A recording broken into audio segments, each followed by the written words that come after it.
All right, we are actually live. So hello, everybody. This is the Hello, start everybody. of a general stream, just going over what we're doing, and also we're all too lazy this week to actually do stuff. Yay! So you can blame me. I As we're gonna go over, blame just Thanksgiving. yeah, blame Thanksgiving. I ate way too much food, and I was supposed to make maps, and I looked at my map creator and fell asleep. Uh. Well done. So I thought I'd go over what we've been doing, and when we talk about the book for Aurora, here's just kind of a broad overview and some other projects I've been working on, and feedback from I have with me Mark and Chris. Hello. Hello. So we should be live. I should be producing sound. Anyways, so Yeah, here, you're good. we're good. Okay. Yeah. Obviously, this is a picture I found and it has been probably with me for about 4 years. I wish I could find this artist. I haven't been able to find him. Uh, but this is a temporary His cover, name is sadly. his name's Derek. Correct. Um, Wait, what are we looking at? the Sorry. cover. We're just at the cover page. Where's the cover? I'm just Oh, having okay. fun bullshitting. This will be a very loose stream of consciousness. So far we are up to around 300 pages of actual content, give or take. These are 300 pages that not all of them are fully full, but enough of them are full for me to count it. I've had a lot of friends help me with this. Mark has helped write a good chunk of this.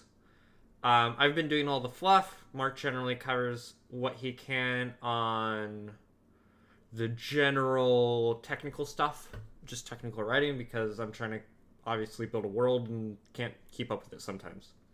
And a little bit of fluff. I do And a some bit of fluff. So far we have 1, 2, 3, 4, 5, 6, 7, 8, 9 races. Out of that, 1, 2, 3, 4, 5, 6, and 7 of those are actually original races I've created and come up with. We are still working on spells. We've added a whole bunch of backgrounds. I've actually created, I'll go over this. So far, we have nearly every class actually done, with at least one bonus class contributed to it. The last one I have left is Artificer, because I've been trying to figure out how that class actually works. Which Otherwise- I remember when we talked about this a while ago that you said that we weren't going to do Artificer, but I guess you changed your mind. I had to change my mind. It was the only one sitting there in the corner, and I realized Wizards isn't giving it love anyways. So, All right. All right. we have our own homebrew main class, which is Astrologer. We've been trying to figure out how to get it to work in D&D Beyond. Mostly... No, I actually gave up on that because Yeah. it doesn't let you make your own class. It only makes you make your own subclass. So I went, nope, fuck it. Do it on paper. But we will go over these kind of more independently. Languages, I have a whole list of languages for the place. A lot of them are just renames. We have 1, 2, 3, 4, 5, 6, 7, 8, 9, 10 different backgrounds to choose from on top of everything else. You can see here I wrote a note for under rewrite and revision because I was looking at Pathfinder stuff and seeing how they did it, and then realized none of it converts to 5e properly. So I've been trying to figure out a better way for ship combat than what 5e has by looking at Pathfinder, but then I look at Pathfinder and it doesn't work. So you'll see little notes around. Magic items, we have a good chunk of them, though more being written.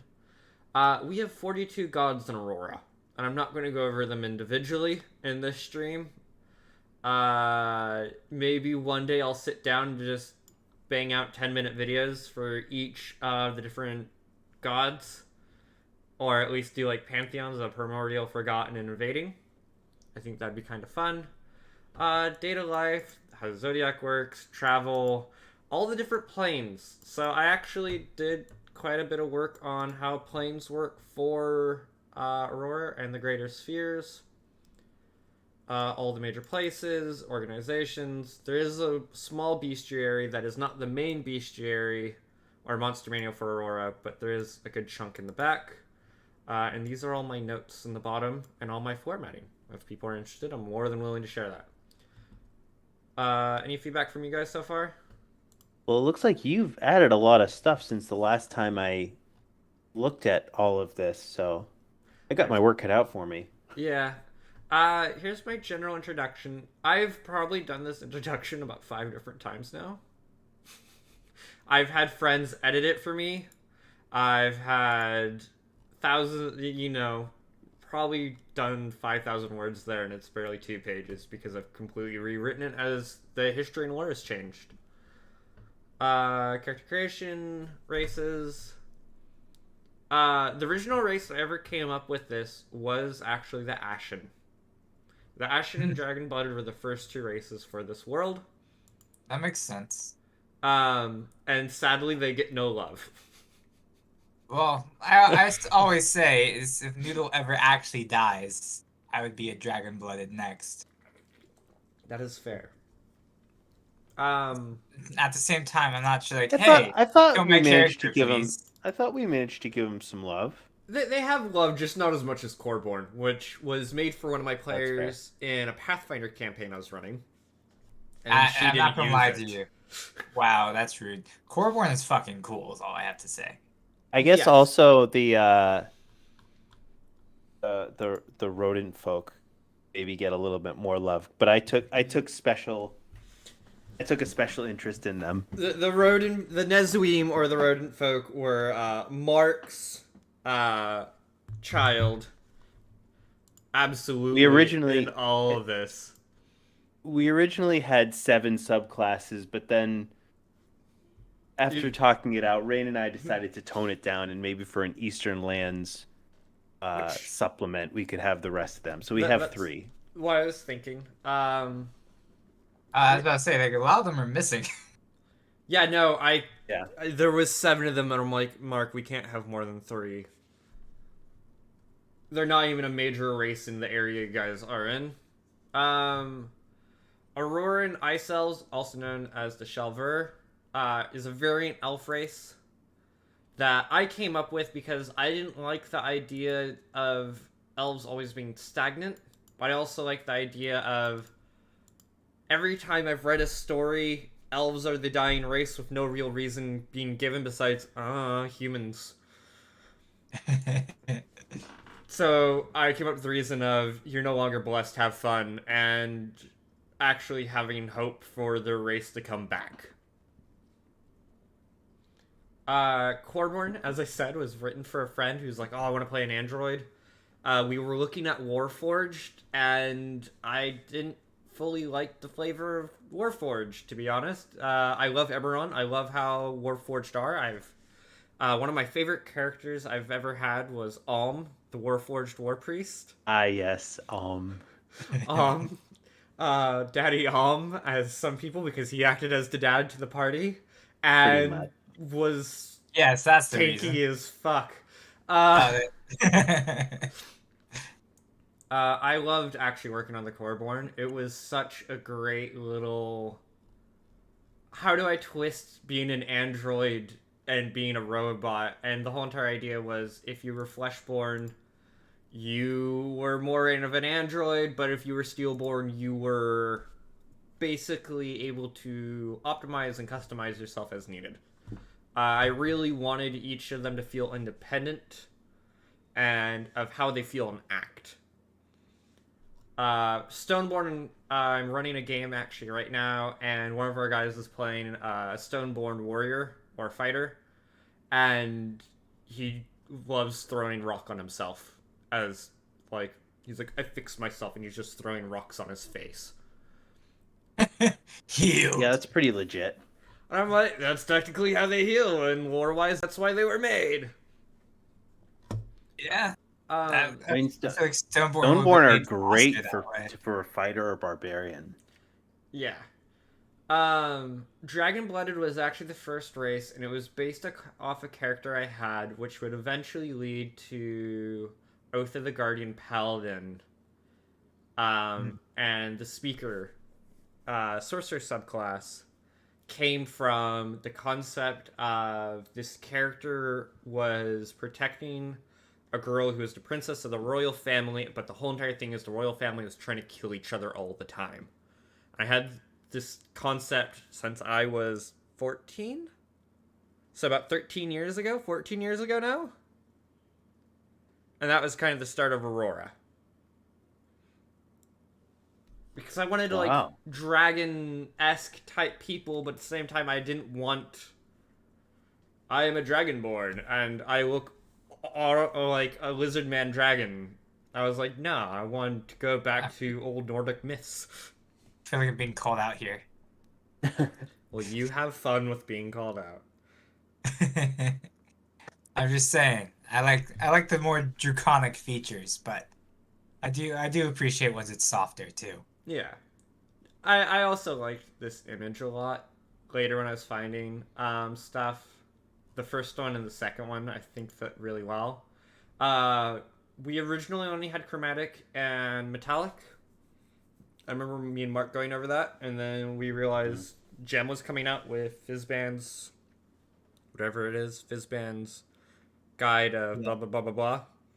Not to mention one of our players in the campaign is a gem dragon. Was playing it was like one of the original Dragonborn. Unearthed Arcana when it was first coming out for 5e. Which they changed that, didn't they? Quite a bit from the original. Not too terribly. I think Unearthed Arcana is separated from at least D&D Beyond. What came out for D&D Beyond? Yeah. And so it was a bit different, but generally it's the same.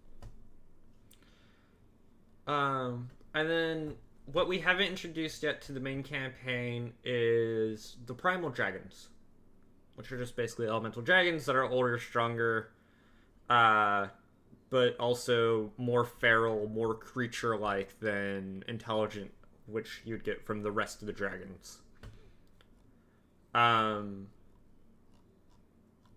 Mark keeps. I feel like this race and sub races. I think that they got a nice amount of love. They got a nice amount of love. Kenku, we finished. Mark helped a lot with this one since he was playing one. Funny enough, a lot of the culture didn't come until much later. When Mark was like, I want Sherpa to go back home somehow, or one day. And I went, how does that work? Because I knew they had floating mountains, but I didn't really have much more than that.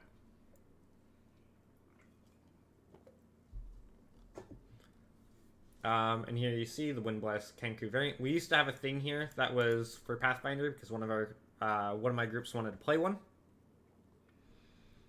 The Masked were a later edition. It was one of the last, I think, 2 or 3 races we did for this, wasn't it? Mm-hmm. Yeah. I still like stealing them off their faces. Yes. You know, I was actually listening to the one shot we did when we were masked. I mean, that was fun too.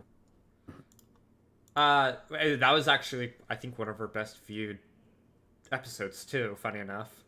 Oh, that's pretty cool. I think it's just because we all were just like, you know what? We don't need to be too sane with this one. Yeah. I really like the concept of the mask. I remember for the longest time we had a note that was written by Chris that said Shy Guy reference. Did I say? I don't even remember doing that. You did. Damn. The Five Kings I really liked. A lot of that got transferred down. I'm sure you guys remember that being a lot longer. Yeah. I remember reading each revision as we were getting ready for the that one shot. I'd be randomly at work getting texts sent to me of, hey, what's about this? And I'm like, I don't fucking know. Trying to work.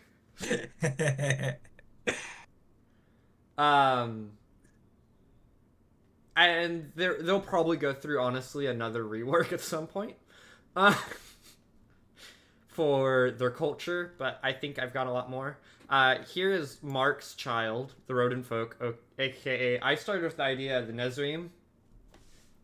I was a huge Kamigawa fan for Magic the Gathering, and one of my first decks that I made was a ninja deck that had rat folk ninjas, and that really influenced actually how this race developed. Which I don't think you two knew. I did not know that. I just always thought Master Shredder and Teenage Mutant Ninja Turtles. Or Splinter, sorry. Master Splinter. Yeah. Mark did a lot of the writing for it. He also, as we said earlier, 7 sub-races for yeah, that sounds right. All the random stuff that goes on. Yeah, all the different rodent folk that Mark came up with. He did a lot of the writing for this.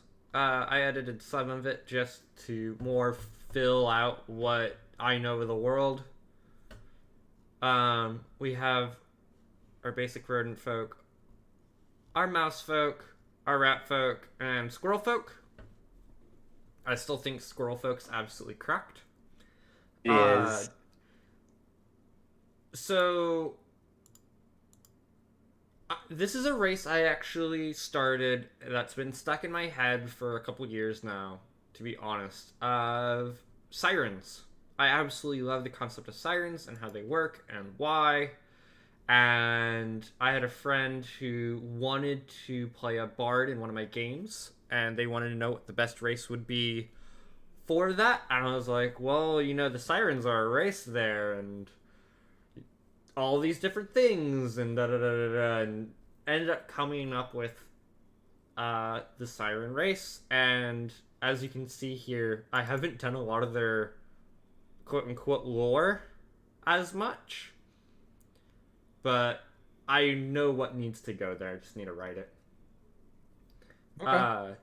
We have the Shallows, which I really like, which is your more traditional Siren. I like the deep ones the most. I love the concept of mermaids or sirens actually like being massive because they're in like deep water and whale-like. Oh, like in One Piece? Yeah, kind of like that. That's why I give them like large build. Their constitution goes up. Where is it? Never asleep because fish don't sleep. Or fish-like creatures don't sleep. Neither do dolphins or sharks. They kind of like shut off half their brain. This is actually, and I hope this gets quoted to me one day. Look, I got legs. Is a Little Mermaid reference. of course. Because there's where she washes up to the beach and she's looking at her legs, and all I can think of her saying is, "Look, I got legs." Now I have a question. For the gigantic ones, are they able to walk on the surface, or would... Yeah, they just get legs. So Okay, good. the whole entire thing is when they get onto land, their fins turn into legs. Of 2 worlds, you can breathe air and water. What movie came out? I think it was Luca. I think had like one of the best things for that. Like underwater, they're all scaly, but above water, they look more normal. Yeah. Probably my favorite out of the 3 that I never thought of until I started writing this was the Abyss Sirens, where they're bioluminescent and like kind of prophecy / fates at the bottom of the sea. So they get all sorts of like abilities, but I also like the idea of like you have to travel to the deep water of the abyss and go and speak to them. And even in Aurora, people still stay away from them despite it not being so deep anymore. Yeah, that's understandable. Now, question, since they're in the abyss, do they have difficulties in brighter light areas? I didn't put that in just for balancing reasons, but they would. I mean, technically, if they were to leave the abyss region, if we were to apply real world logic, the pressure would be Kill too them. low and they would die. Yeah, that's what I was thinking too. That's why I asked about the whole would they all be fine just walking on? But for the sake of being able to play it as a race, you're fine. It's Yeah. magic. Yeah, magically they're blessed by what's his name? Lamar. Lamar. I keep trying to call him Jamar. I don't remember. I kind of like it. I feel like Jamar, Noodle should call Lamar's- him Jamar. Jamar. Jamar's Lamar's lesser twin brother. He's the god of lakes and ponds. He's no longer needed as much since the islands have appeared. Exactly. Next up, we have the Torn. This was probably the third original race we came up with for the campaign. I really love a good character that's trying to be good, but has, like, this deep guilt. I am a sucker for it. It makes me feel all gooey inside of, like, having almost, like, a deep shame, but you're trying to be better. And I kind of applied that to the whole race. Before Aurora was Aurora, it was originally a story I was working on called The Wars of Silver. And one of the main antagonists / oppositions to the main characters was the Order of the Broken Eye, which were these wizards who had been oppressed and spellcasters who had been so depressed and, like, witch hunted down that they felt like their only option was to really do whatever they could to fight back, and that led them to working with originally it was going to be gods of death, which would later become the invaders, to kind of try to fix what they believed were wrongs done to them, only to realize only at the very end that what they had done wrong has two wrongs did not make a right. It just made everything very, very bad. And that's kind of how the Torn came about, was that concept, and that's why they wrap themselves as for that, like, hidden shame almost. And that's why they still kind of have the undead ghoulish features underneath. I was like, oh, I'm undead. I like undead. And as you can see, we have GVAC. He sits there forever in the name category. I think this was actually one of the first projects Mark worked with me on was the Torn. Mm-hmm. Yeah, because we had to prep it for the campaign. Yeah. But I think we also didn't have it fully written out until after we started playing. We didn't. I think we basically had Forsaken, and that was it. And then I was like, oh, Breakers and Mages and History and a thousand other things. I don't remember the exact sequence of how it went down, but I think we were still... Like, we got David's ready for the campaign, like, as we were getting started, and then the others, I think we kind of filled in. Yeah. I like how male, you just have GVAC, and for female, you have Bleenoc. Which I don't remember who Bleenoc was. I've never met a Bleenoc, and I think that's just, I think it's great. From now on, any Torn we meet are just GVAC or Bleenoc. The two names. This was a project I started in England, which was I was literally writing down every single race I could find in any of my goddamn books. And just how they fit into the world. I wanted to fit as many of the races into the world as possible. Because I hated the fact that I opened up the Theros book by Wizards of the Coast, and it was like, here's your 6 races that you can play, because they're the only canonical ones. Have fun! And I was like, no, the world's made of hundreds of different types of people. Why not? Obviously it's just how it is here in the real world. You won't see everyone in every location. Right. But you will see a good chunk. So, like, you can still see here the races I need to do, which is, like, the Aurochs, the Asmar, Centaurs, Changeling. You'll see little notes. Deep Gnomes, Durgar. You'll see, like, Dwarves transformed by the invading gods. I still remember when I was like, yeah, Bloma, and I had, like, 3 people give me very bad jokes. I'm sure it's one of them. Yes, you were. Um, here Blow. we have the different Fey races: the Eldarin, Fairy, Satyr, Shadowkai, Genasi. I kept separate. The goblins, I really want to do something with the orcs and goblins, so they're not just another slaughter race. Is the best term I can come up with. Wait, which one's the goblins? Goblins and orcs. Oh yeah. They're like every D&D game I've ever played, orcs and goblins, no matter even if they're like super nice or like that, they're just slaughtered by the hundreds. And it's just like, True. okay. So I kind of want to give them a more of like a spiritual aspect to them, and had actually a good bit of fun writing notes in other places. Here's obviously a lot more. I did the Smic hybrid, surprisingly. I don't remember why I did that one out of all the rest, but I did. The Triton are the opposite, the Sirens. They're the male versions of the Sirens in this world. But they obviously keep their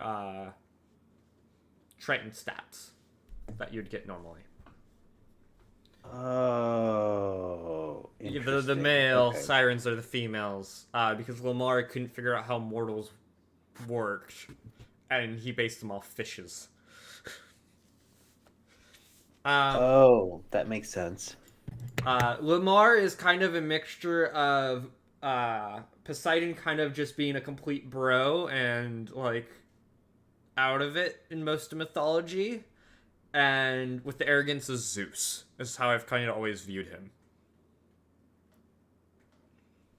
I also did add here. So he's a bro that just wants to fuck anything that he can find. Yeah, and if he can't figure it out, it's just too... It's dumb, and I don't want to work with it.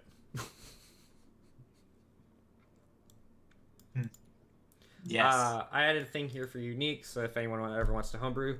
There's hundreds of ways you could technically get Aurora from anywhere else in the universe, just because a race that's been brought up only a few times, I think, on stream or in the campaign is the creators, aka the guys who set up the rest of the world to get fucked, and then left the universe. You make it sound like some assholes. You're like, you know what? Let's land these dominoes, knock it over, and watch what happens. That's pretty much them. They were a super highly technical race, beyond what modern day technology is, and nearly destroyed the planet a number of times in canon, and then one day decided to all leave. Only one of them is left, and that is Ethos, the last creator, who literally killed a god to become a god because he wanted to. As you can see here, I started doing out more of each stat, like what does each class kind of bring to Aurora itself. This here, if you want to pause it and read it, this is one of my favorite pieces of writing I've done in a while. It's for the opening for the classes. I found this piece of picture that I can't use, sadly, in an official release. League of Legends has some amazing combat art, and that's where I borrowed that from. So shout out to them, even though I will never play League of Legends again. I remember when you wrote this intro to the classes, Rain, and I have enjoyed it multiple times as I've proofread it probably 2 or 3 times now. Yeah. You will see a theme. I have a thing for women either in power armor who are buff or super, like, capable. And that's why this picture for Artificer exists. You're gonna enjoy the new Pokemon games, that's for sure. Still need to switch. We're still working on Artificer. The idea is kind of a mixture between Rogue and a more traditional Artificer, who is just really competent and really able to get things done. I'll go to Astrologer next when you guys are ready. I'm ready. I was still looking at the picture. Marker's really admiring it. Mechanic, All right, I'm ready to go. Mechanic kidding girls aside, are I'm ready hot. So no lies told. no lies are told. So Astrologer is our full-on homebrew class that we have made. I'm saying a lot tonight because I'm trying to gather my thoughts. Sorry. All right. Astrologer was one of the more fun concepts. I've been reading a lot of manhwas and a lot of old mythology just for ideas for random things. And I always loved the idea of what if I could call on the power of something else, but I didn't like the idea of how Warlock did it. Even though I liked how Warlocks work as a concept. I also didn't like the fact that Warlock, you're kind of screwed over by whoever you're bound to. There is no good contract you can really have without paying like a huge sum. And I like the idea of working for a myth or a legend to further that legend more, and that is your payment. Which I could have totally homebrewed under Warlock, and I said, screw it, no, I want to do my own class. And that's why we have Astrologers, where you have your main contract with your one of the 4 main things so far, which is North Star, Falling Star, Lost Constellation, and the Twin Crimson Stars. And you basically get different benefits from them. I also like the idea of you can have items from Legend, and they get better with you. I was a sucker in 3.5 for Ancestral Weapon Feat, despite being one of those people who didn't break it. And every DM I knew hated it because people would break it. As you can see here, here's more of the class features. We made them a D8 because I wanted them to be more frontliner if they wanted to and not completely get punched in the face. All the time. We made an intelligence class. It was a debate between that and charisma. Mark really pushed for intelligence. Yeah. There just aren't that many intelligence casting classes. I mean, you have wizard and then you have artificer. Not everyone even recognizes artificer. What was that? An artificer only gets up to, I think, 5th level spells. Yeah. So, really, it's just wizard, and there are plenty of charisma spellcasters casting classes. So it's like, let's do an intelligence one. There was also one debate I had for wisdom, but that's a different debate. I also really love animal companions. I've always loved animal companions. They're always fun. I dislike that in 5e you don't really have a punishment if your animal companion dies. I started in 3.0 as my first kind of setting, and if you lost your animal companion, you couldn't summon one for a year and you had a negative level. That's 3.5, right? Yeah, you would literally count as one level lower, and you would lose all the abilities of the level you were at. Makes sense. Mark is really good with tables. I only usually have to do 1 or 2 little fix-ups. Celestial Contracts, we'll get down to that at the bottom. Legacy the Old is a really fun idea I had because I was reading a manhwa, and I was like, this is really cool that you could these characters are getting, Piece of the Argonaut, or, Hercules Club, or God of High School was actually super influential part of that. That one. I was trying to figure out which one it was. When they're like, haha, guess what? I'm actually the Monkey King. What? I am actually the descendant of Hercules. And you're like, when did this turn from high school kids beating the crap out of each other into Shaman King? Yeah, essentially. Still good, though. Oh, it was amazing. I stopped after, the chapter, 500. Yeah. Celestial Binding. Is your major binding. North Star was kind of that big, boisterous, your Thor, your Hercules, your big, chunky legend who wants to go out and do all these things, and it kind of turns you from a spellcaster also into kind of a midline DPSer. And yes, that is Henry Dresden. I found that picture and I was like, that fits perfectly for what I want. Kind of your big defense boy. You can kind of tank.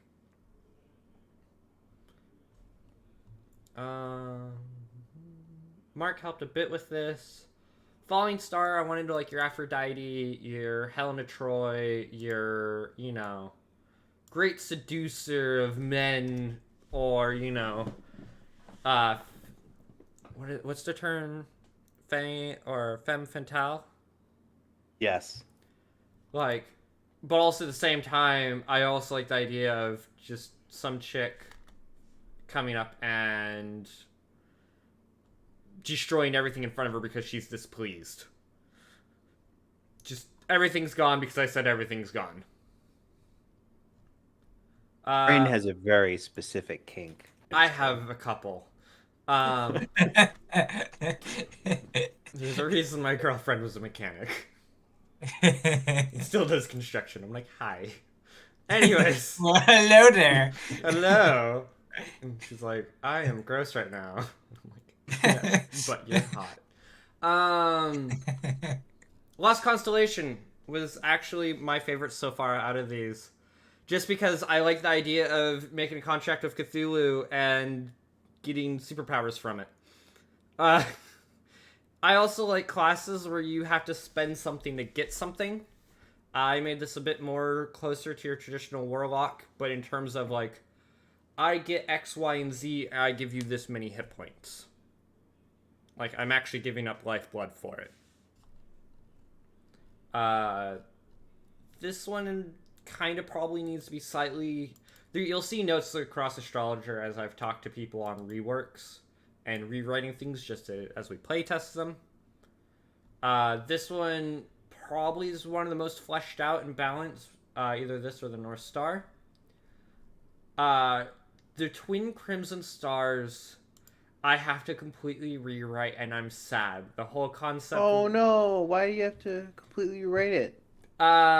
Because it turns out Consume Life or the Great Equalizer... Oh no, we already did most of the rework. I remember doing doing some of the rewrites on this. Because, the original concept was completely cracked, and the person I originally wrote it for wouldn't have broken it because I wouldn't realize how to break it. But the instant I realized the idea was you could switch damage for healing and healing for damage. And Twin Stars? Yeah, with Twin Stars. And apparently if you do that either way, for some reason, either way you switch it, it completely breaks it. Yeah, because you just fireball your party and they're all healed. Or you do mass heal at 17th level and you have a damage pool of 700 hit points to deal. AKA, you kill the Trask. In a turn. Here's your minor contracts. A lot of the ideas and writing of this came from the Warlock. At the same time, I wanted it to feel different and more specific to each. I actually wrote out a whole Zodiac specific for Aurora and how it works. Just because I'm not a huge fan of real-life Zodiacs, but I like the idea of the myths and legends before it. And I was actually watching a video on the Zodiacs and where the legends come from and why, and I was kind of gave me a whole bunch of inspiration for this. You'll see where I wrote good. It was because Mark filled in a lot of these. And some of these I was like, please fix, for the love of God, this is broken. Yeah, sometimes when I write stuff, homebrew stuff, I get a little over enthusiastic. And write something like, for the next 3 days, you have double HP. Yeah. And then Rain goes, no, you have to tone it down there, honey. And I'm like, so this is how I would break it. And I'll show it to someone else and they'll be like, I have a number of friends who've been playing, D&D for a number of years. And they're like, and they're all min-maxers and they're like, I would do this, this, this, and this, and I'm unkillable. And I'm like, cool, we're not doing that. You will notice a theme of, I like my inspirational characters. And yes, this is the Goliath Barbarian from back in the day. For the picture. I am buying actual artwork for each of these, eventually. Path of the Chieftain was your big shouty boy in front, leading from the front, and so he could beat down everyone in front of him, but everyone else gets benefits. Basically, you get bardic inspiration just from beating on people. I played this subclass in our little masked one shot. Oh yeah, that's right. Bard, College of the Dancing Flame, was actually from one of my original concepts for the Ashen. I love the idea of fire dancing, how fire works and looks. I was not a pyromaniac, I swear, but I do love how it looks and feels to see that at like circuses and things. I remember that vividly as a child. Mark did actually a lot of the writing for this. Mark also loves his bards, so. Mm-hmm.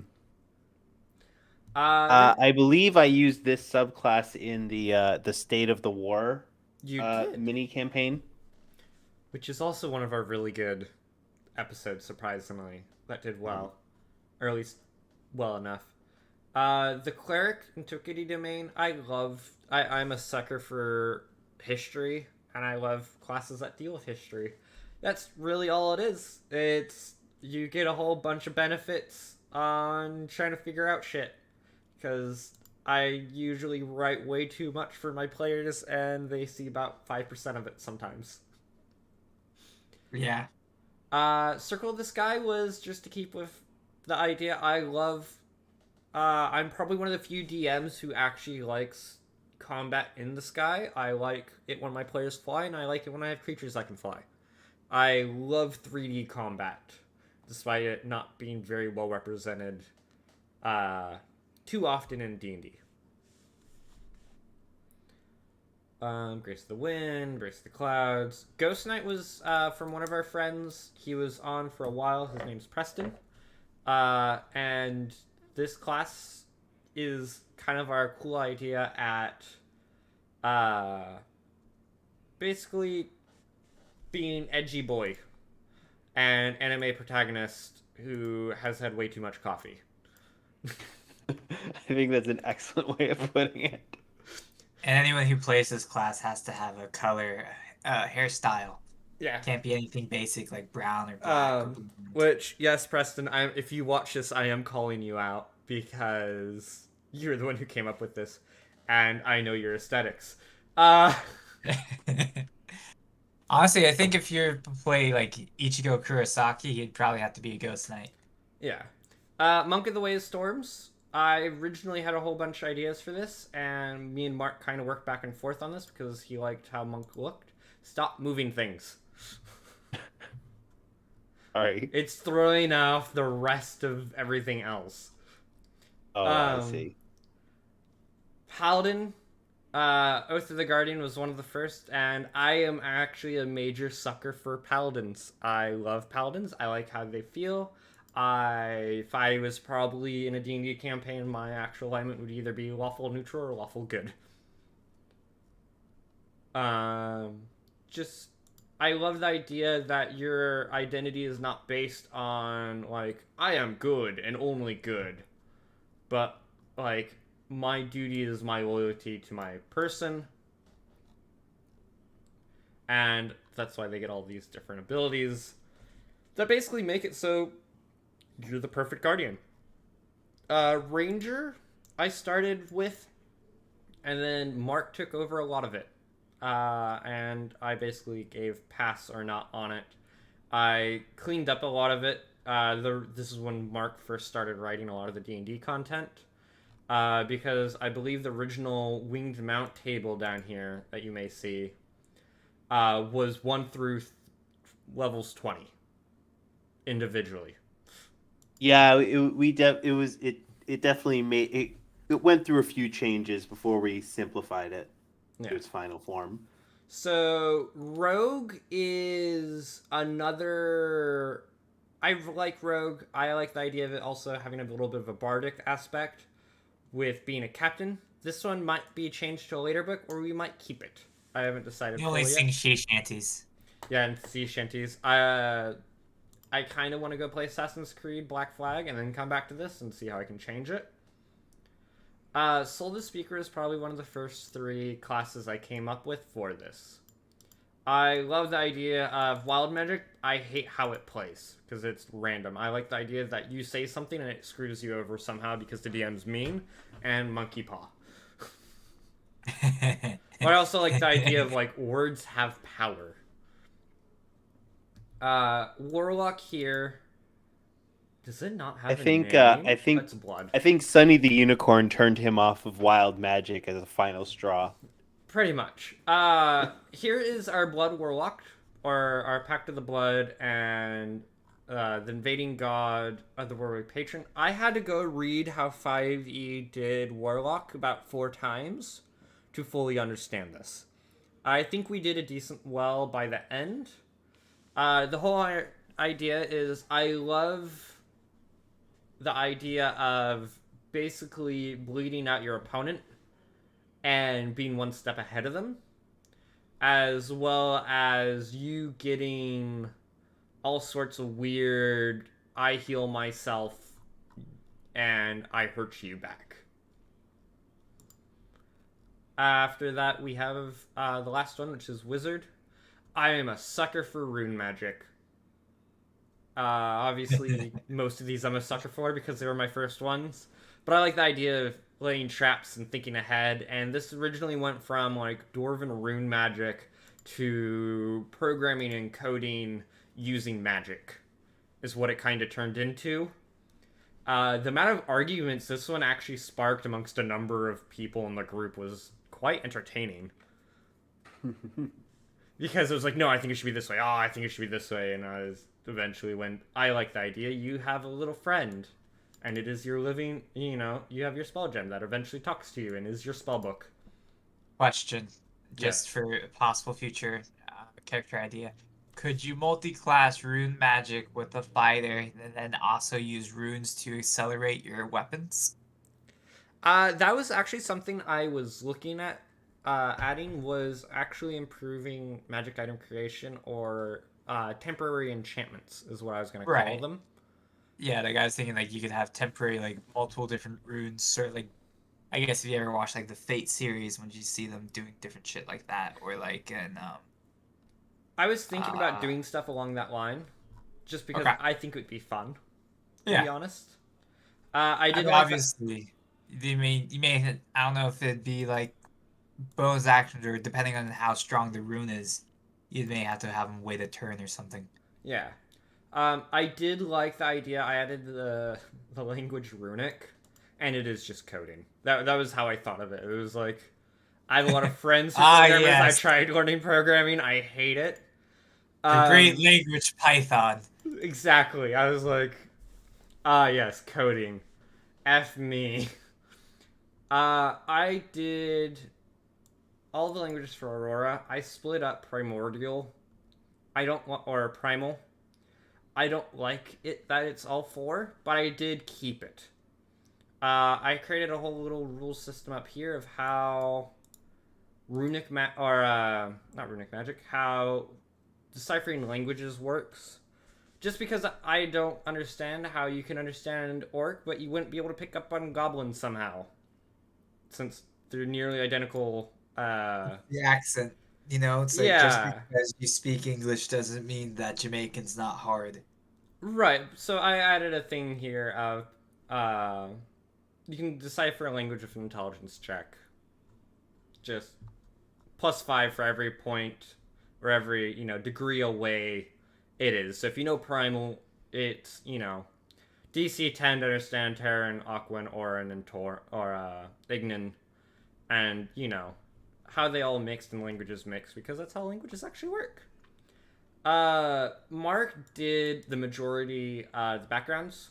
We still have to fill in all the personality traits, and I don't think he's really. Oh yeah, that was something that was just too painful for me to deal with. I did do it for, let's see, which one did I do it for? I actually did all of the suggested personality traits for Rodent Society Denizen. Yes. So Astronomer, Core Craftsman, Daredevil, Dragon Knight Initiative. I've changed some of the lore on these. I don't know if he's noticed. Excel. Okay, I guess I'll have to go through again, but yeah. It's just lore reasons. Librarian. Okay. I am a sucker for my libraries. I haven't been to a library in a while because of COVID, and I really want to go back because I miss it. So if you're a librarian, you're a woman who works in construction and is a mechanic, you have a chance. Deep breaths. My girlfriend already has it. Never mind. Rodent Society Denizen. Me and Mark really love the Nezrim. I think we have 2 different images on them, but I really like them. Sky Pilot. I am a sucker for Treasure Planet. I don't know if anyone remembers that. That was one of my original concepts for the ships, and I still love it. And Great. Disney, if you could bring back that art style, I would forever be grateful, but you're not, because sad days. Survival tragedy. Oh, we This did is basically your typical tragic backstory. your tragic backstory. And then they killed my parents. And Basically.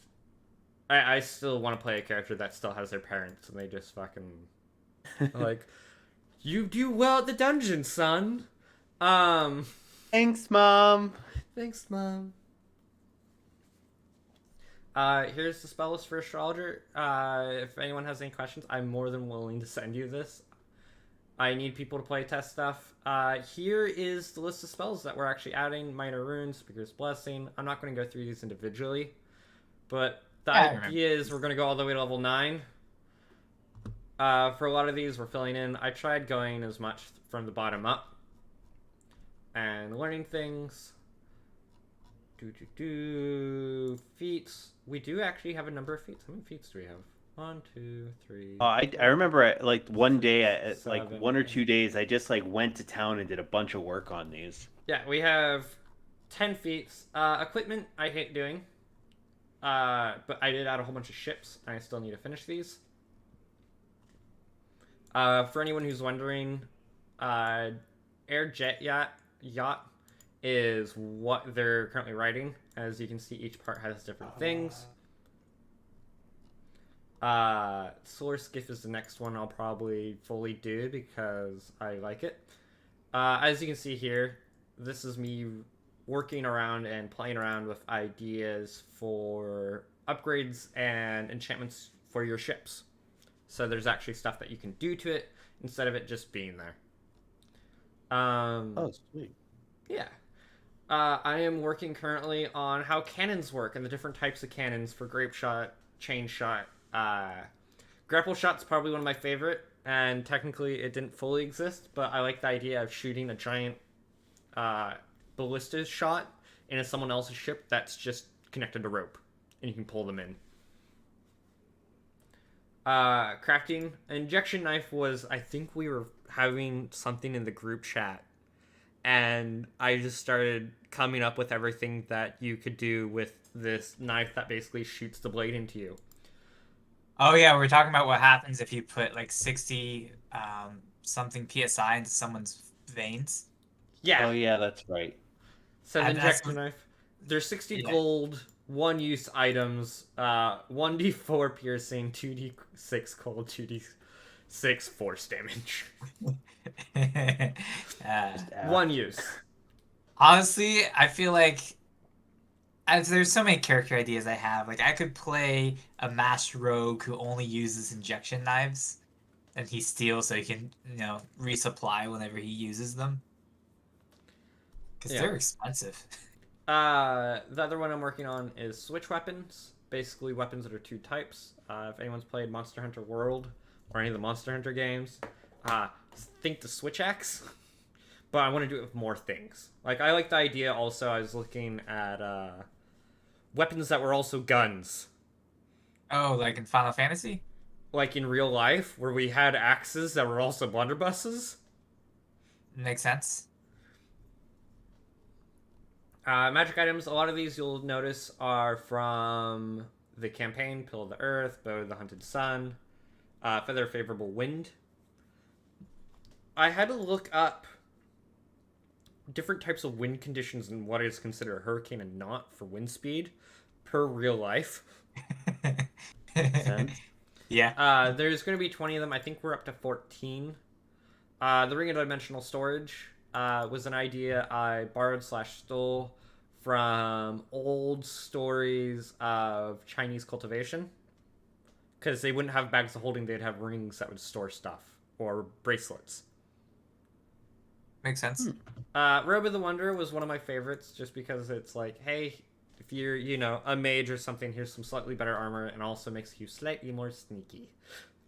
A lot of the exotic ones, me and Preston love playing Destiny, or at least we wanted to up to a couple seasons ago, so you'll see exotic, and yes, that is a reference to Destiny. It's meant to be your legendary weapon for a class that you can get up to. Some of them need to be worked, some of them need to be rewritten, but otherwise they're just a lot of fun. Disc of the Sky was an idea I had because I love the idea of having a floating disc that you can kind of fly around on. That is hidden. Creator's Cube is a legendary item. Fenix Rock is if you want to be an asshole and you like wild magic, this will be the item for you because every time you throw it, it activates a different chart. Engineer's Rod. These are all things to be worked on. Here is the gods. Here's actually a list I did to match up any of the core gods from D&D 5e to what they would be. Basically, what they would be in Aurora. Oh, interesting. And a lot of this has to be kind of added more to. I was a huge fan of Forgotten Realms as a kid, so I know a lot of these. That's why I'm moving them over, things like that. Obviously, nothing's going to be one-to-one because it's a different world. Your primordial gods are the original gods. I believe there's something like 20 of them. 1, 2, 3, 4, 5, 6, 7, 8, 9, 10, 11, 12, 13, 14, 15, 16, 17, 18, 19. Devin has been doing a great job with this artwork. Yes, Devin is our artist. She's a great friend of mine. Devin, if you're watching, hi. She's been doing the great art for all the holy symbols. I've been working with her on that. Did I not add Oh, we're still reworking Shinto's. I gave each god a page. I wanted them to all have a page. Yeah, I was looking at the photo for that. I was like, man, that doesn't look like Devin's normal work. That's not Devin's normal work. She's been doing a great job. Oh, that's new. Which one? Garrus. Oh yeah, she's done with all the primordial gods, and she's into the forgotten gods. Nice. It's really funny working with her because like we'll go through stuff and then I'll be like, I like your idea for the holy symbol better than what I originally had, and we'll go from there. That communicates way better. Yeah. Fun fact: Virtue as the primordial gods was actually come up with by one of my players. I changed a couple little things, but this is basically the god she chose, and we kept it. I asked her permission. She said yes. Zen. Angelmon. What? I said the picture looks a lot like Angel Woman from Digimon. Of course. Zen the Four-Armed God is actually a reference to me and my friends playing Minecraft. And I was sleep deprived one day and playing around with Obsidian and created this effigy, we'll call it, known as the Four-Armed God. And I slept really peacefully that night for some odd reason because normally I don't sleep well. And so the joke became the Four-Armed God. And he just kind of stuck around. We keep him around. I still need not worship. Devin's been doing a great job with these. She's done an amazing job. Mark helped a lot with Yura and Wyra. There will probably be more gods, to be honest, at some point, but that'll be for another day. I'll probably I'm debating, I might just do 10-minute videos for each of the 3 different pantheons. Devin, as I said, has been doing amazing work.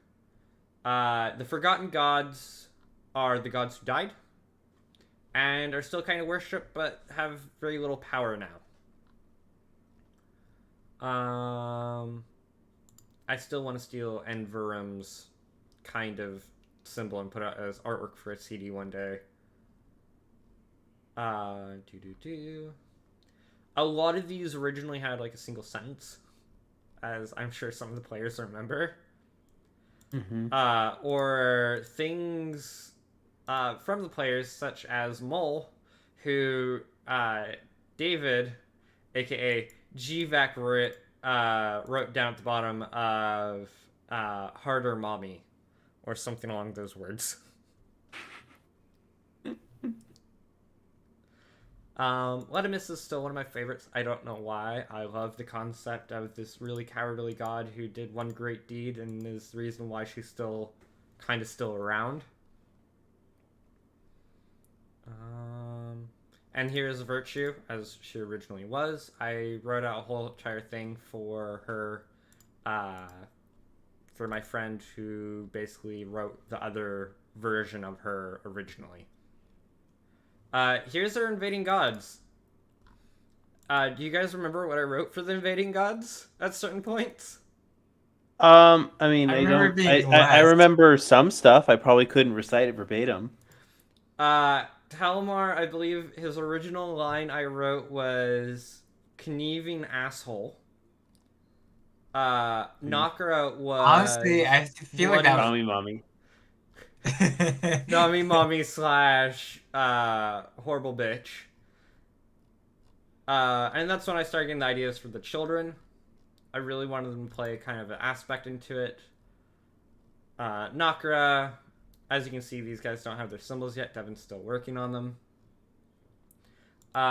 Fenix / Barris. It's probably one of my favorites and probably the closest thing to I have an OC in this world besides Kythorn. Because Kythorn was like my original like gamer handle. Fennec came to my head one day and he hasn't left. Terrace, That's kind of how Fennec rolls. kind of. Nuck seems to be kind of a fan favorite for some, and neither not so much. I did a whole calendar for Aurora. I don't know if people noticed that. I did the I Zodiac. remember that. Yeah. I did the Zodiac. That's all written out. Life and Death, I have to do a whole bunch.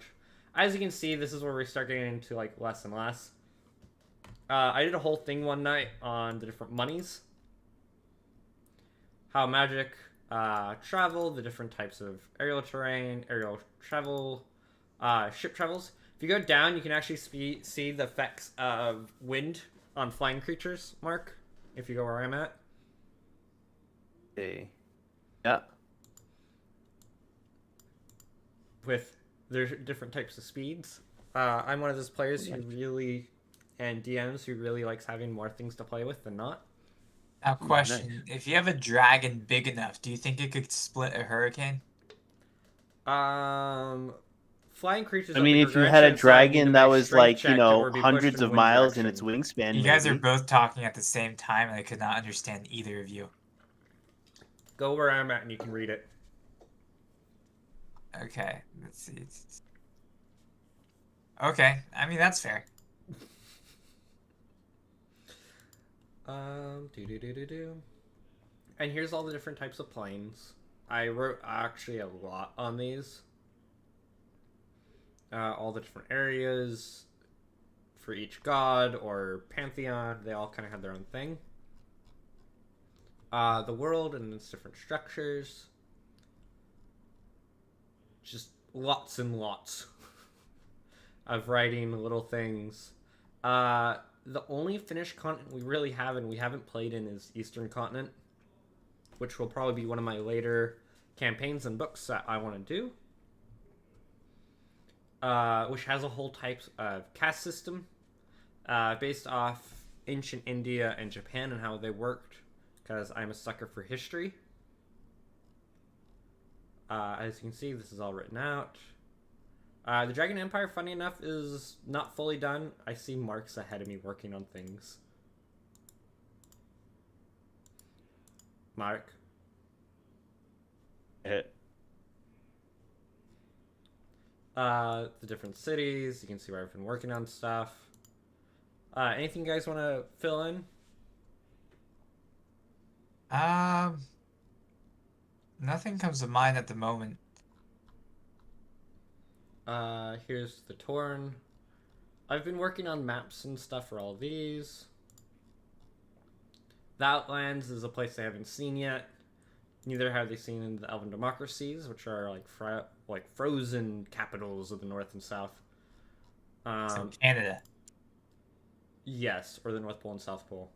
Bloma, as there's many jokes, but I still think fits. Oh yeah, no, don't get me wrong. It's great. I just love the name. Yeah. The Rookery in the Crooked Mountain is where the Kenku are. The Catacomb Core, which is where you guys were and left. Hopefully. Different things I'm working on for orders, organizations, druidic circles, monk monasteries, paladin orders. The major organizations: Order of the Broken Eye, Nexus Foundries, Imperial Dragon Knights, Touring Conclave, Cult of Das, Carnival of Laughter. One of my favorite Carnival. The Carnival of Laughter is their main headquarters is an unknown location somewhere in the Free States called the Asylum. For both definitions of asylum. Interesting. Here's the history I'm still working on. It's only 4 pages so far, and it'll be more. Because there's a whole bunch. Here is the basic bestiary. You'll see that things still need to be fit in for CRs and all of that. But I wanted something that if I handed it over to another DM, they could play around with it and see stuff. We also have a monster manual that we're really working on. And working from there. But that's kind of where Aurora is at the moment. It's 300 pages, as you can see, of material that still needs more work. So sorry it's taking a while, but it's mostly me, and Mark helps whenever he gets a chance, and we're trying to, in between me writing a campaign, helping the podcast, and trying to pay my bills, working a day job, it kind of gets a bit chewy up sometimes, Yeah. Any last words from you guys? Well, as far as seeing the work that you've put in, which is enormously impressive, it just makes me have that much more fun with helping put my own work into this. Yeah. I mean, as you're going through a lot of this stuff, I was thinking like, oh yeah, I helped with that, or I fixed up the mechanics on that, or I remember proofreading that, and yeah. Honestly, anyone who's listening, if you ever want to get like an early alpha of this, I am more than willing to have other people play in it. I would love to see people play Aurora. The idea is eventually I get this into a state where I don't want to burn it, and we can publish it as a book so other people can play with it and have fun with it, because that's why I write this stuff, is I want to see other people play with it and have fun and kind of see how you guys play in the world. We also want to see you suffer so we can enjoy your suffering as well. That too. Yes. Any last words from you guys? Hopefully we'll have another episode out next Sunday is what we're going for. We'll see what happens. That's the same plan on my part, is I'm gonna have everything nice and ready. Hopefully there's no stops or anything like that, and we can just get going again. Yeah. I think that's all for me. Mark, anything else you want to say? That covers it for me. All right. Thanks for stopping by.